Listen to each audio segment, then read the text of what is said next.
Fala galera, Zé Ninguém na área, pronto para jogar mais areia na IA. Será que essa maravilha tecnológica é tão verde quanto dizem? Ou se é só mais um golpe de marketing para a gente gastar mais energia do que o necessário? Isso aí, Zé! E para começar, vamos falar da crise energética que essa belezinha está causando. Sabia que treinar um modelo de IA grande, tipo esses que geram imagens maneiras ou escrevem textos que nem o Shakespeare, consome mais energia que uma cidade pequena? É tipo a gente pedir para a IA resolver a crise energética, mas ela tá lá, no canto, gastando mais energia que um fliperama ligado 24 horas por dia. E não é só isso, bugada. As criptomoedas também estão nessa disputa para ver quem gasta mais energia. Minerar Bitcoin, por exemplo, consome mais eletricidade que a Argentina inteira, segundo um estudo da Universidade de Cambridge lá em 2023. É cada um querendo ser o mestre do consumo energético, enquanto a gente aqui suando para pagar a conta de luz. Verdade, Zé. E para piorar, um estudo de 2023 da Universidade de Massachusetts Amherst mostrou que treinar um modelo grande de linguagem, tipo o GPT que a gente usa aqui, gera a mesma emissão de carbono que dirigir 626 mil quilômetros de carro. É como ir da Terra até a Lua de carro, só que poluindo muito mais. E você aí, falando de sustentabilidade, mas não desliga o computador nem para dormir, né? A gente tá de olho. Mas calma, galera, nem tudo está perdido. A Fujitsu chega com a promessa de um futuro verde para IA. Eles anunciaram o chip Fujitsu Monaka, que deve ser lançado em 2027. E não é Monarch, viu? É Monaka, com A no final. A ideia é ser um chip inteligente, não um jumento libertino. Sei não, bugada. Será que essa promessa é real ou só mais uma historinha para enganar a gente? Afinal, a gente sabe que a IA é que nem adolescente calouro de universidade consumindo tudo. Não sei nem ao certo se a lei de Moore ainda é considerada depois de 2020. Segundo a Fujitsu, esse chip vai usar a arquitetura ARM, tecnologia de 2 nanômetros, o que significa que ele vai ser mais rápido e consumir menos energia. Mas vamos ver se na prática isso realmente funciona, né? A verdade é que o uso da IA está crescendo mais rápido que o preço da gasolina. E isso significa mais consumo de energia, mais emissão de CO2 e mais pressão nas nossas pobres infraestruturas. Mas a Fujitsu está tentando dar um jeito nisso. Eles estão desenvolvendo sistemas de resfriamento a líquido para a IA, não só para ela funcionar mais rápido, mas também para economizar energia. Tomara que funcione, né, Zé? Afinal, ninguém quer um futuro onde a gente precisa escolher entre usar a IA e ter luz em casa. E para quem gosta de saber os detalhes, bugada, você tem alguma dica de leitura? Claro, Zé. Preparei um resumão topzera dos papers que li essa semana. No artigo A Review of Green Artificial Intelligence Towards a More Sustainable Future, os pesquisadores Verônica Bolon Canedo, Laura Moran Fernandes, Braz Cancela e Amparo Alonso Betanzos falam da importância da gente criar algoritmos mais eficientes em termos de energia. Eles explicam que otimizar o hardware e os data centers também ajuda a diminuir o impacto ambiental da IA, mas o que me deixou de cabelo em pé foi um dado que eles citaram do Patterson e seus colegas lá em 2021. O treinamento de modelos de IA grandes, tipo o GPT-3, pode gerar a emissão de 550 toneladas de CO2. É como se a gente pegasse um avião e fosse para Marte só para treinar a IA e ainda voltasse de carona num foguete movido a carvão. E não, a gente não tá sozinhos nessa luta contra o consumo energético desenfreado. As criptomoedas também estão dando um show de desperdício. Sabia que, segundo um estudo da Universidade de Cambridge de 2023, minerar Bitcoin consome mais eletricidade que a Argentina inteira? É mole. Parece que a galera das criptos tá competindo para ver quem gasta mais energia, enquanto a gente aqui ralando para pagar a conta de luz.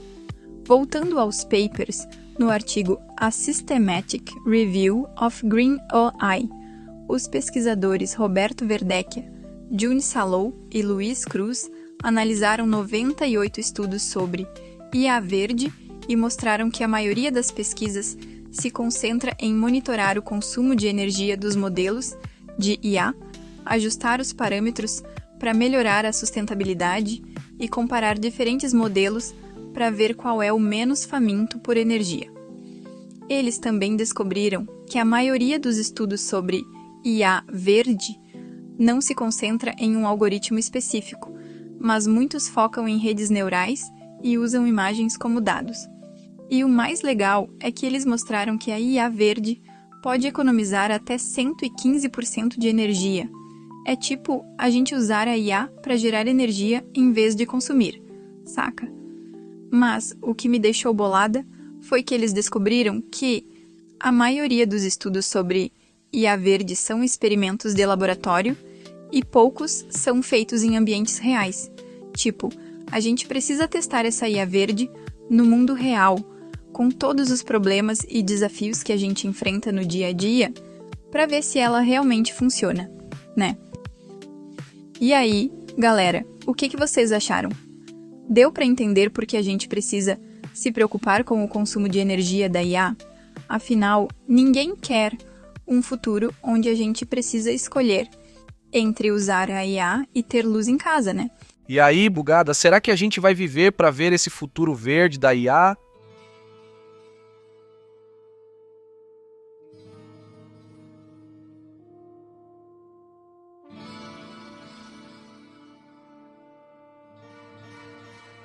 E essa cambada de moleque ainda tem a pachorra de chamar essa merda de jogo? No meu tempo, a gente tinha que usar a porra da imaginação, decifrar enigmas, ler livros inteiros de lore pra entender a história, caralho. Hoje em dia, te dão tudo mastigado, com gráficos ultra realistas e historinhas rasas que você termina em uma tarde. Vão se foder. Calma, mestre Tilt. Falando em história, você viu que saiu um livro que conta a história da Blizzard? Play Nice, do Jason Schreier. Desperta do seu devaneio raivoso. Livro? Falando da Blizzard?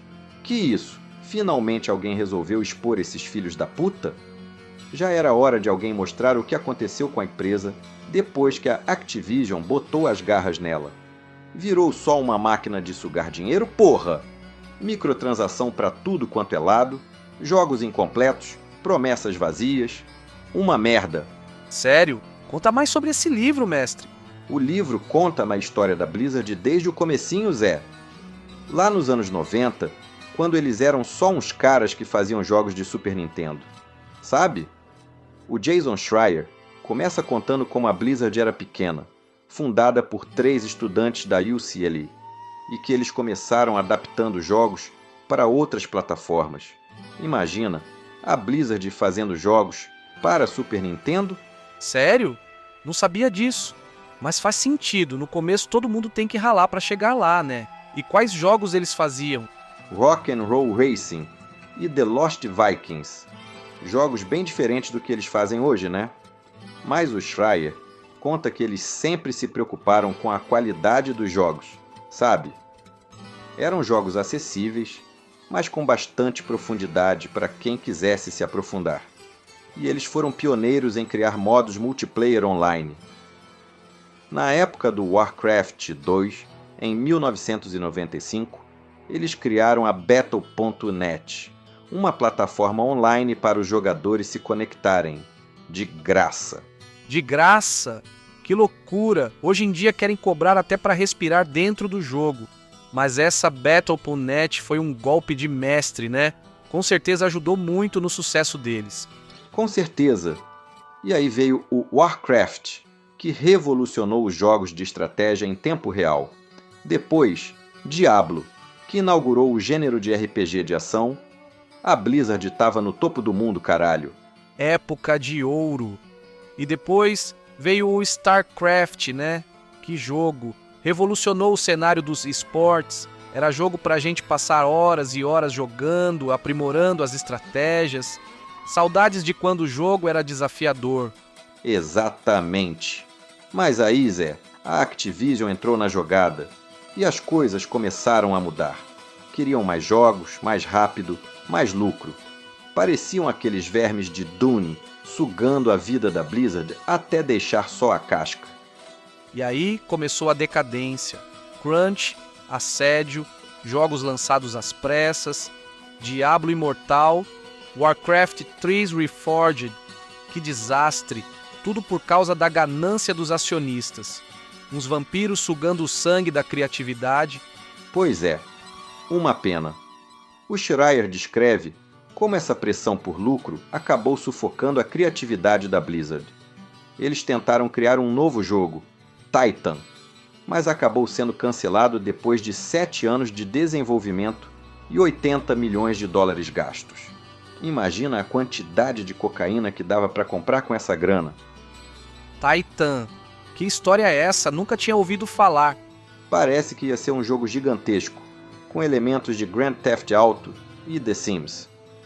Mas a pressão para criar um sucessor para WoWs foi grande demais, e o projeto acabou virando uma bagunça.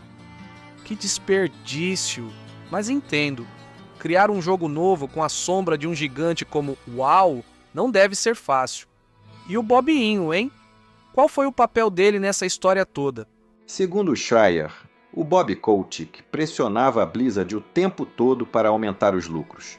Ele queria mais jogos, mais expansões, mais dinheiro.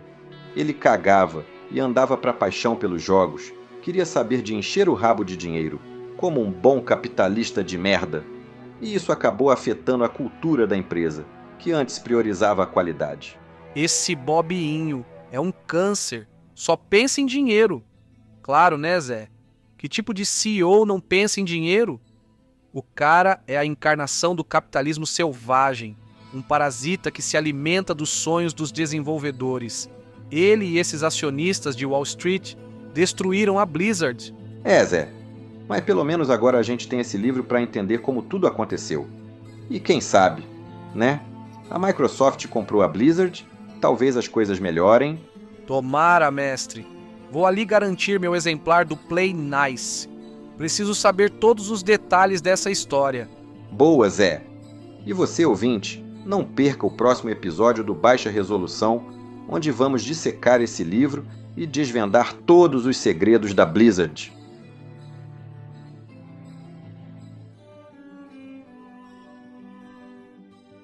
É isso aí, pessoal. Chegamos ao fim de mais um episódio do nosso podcast. Muito obrigado pela audiência e esperamos vocês no próximo episódio com mais novidades e discussões sobre o mundo da tecnologia. Lembrem-se, a tecnologia move o mundo, mas a curiosidade o impulsiona.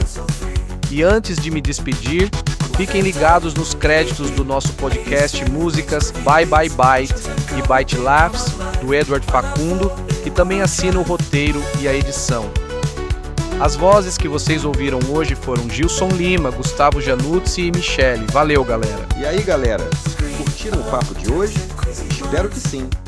Até a próxima e não se esqueçam de explorar as infinitas possibilidades da tecnologia. Valeu, galera! Foi um prazer compartilhar esse tempo com vocês. Não esqueçam de deixar o seu feedback e avaliação na sua plataforma de podcast preferida, seja Spotify, YouTube Music ou qualquer outro.